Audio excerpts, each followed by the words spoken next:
Hello, welcome to Living Life with Purpose. I'm your host, Phil Foster. I love reading those Old Testament books, especially probably my favorite in the Old Testament is probably Joshua. And when you get to Joshua, you read great stories. One you're probably all aware of is the Battle of Jericho.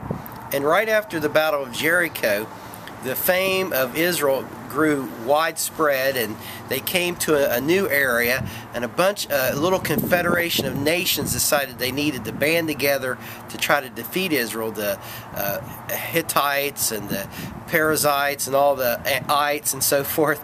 And they were going to band together to fight him. Well, there's a little group called the Gibeonites, and they were afraid of what would happen. So to make a real long story short, they decided they would lie. See, they had heard Israel wasn't supposed to make friends with anyone, but to destroy him. So they got old moldy bread and old wineskins and put on their oldest clothes. And they came to Joshua and the children of Israel, and they said, "We're from a real far away place. We want to be your friends."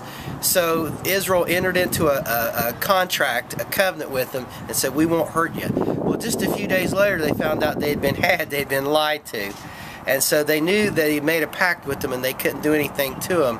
And later that would cause them some troubles. And the moral of the story today is that they had not consulted with God to find out who these people really were. There's three things you got to watch for in your life. They're people, places, and things. We all have lots of friends. I have friends. You have friends that aren't believers.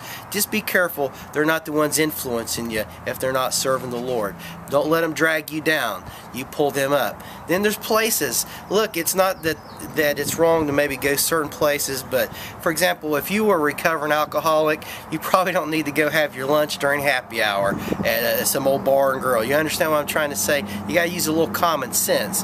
There's people that can drag you down instead of lift you up. Places can pull you down, hold you back, and there's things. Some things aren't necessarily bad, but guys, anything that comes between you and your relationship with God is in one sense an idol. Jesus said, "Seek first the kingdom of God and His righteousness.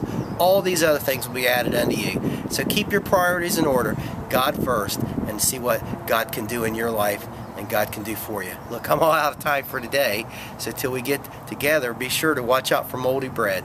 Till we see you tomorrow, God bless and have a great day.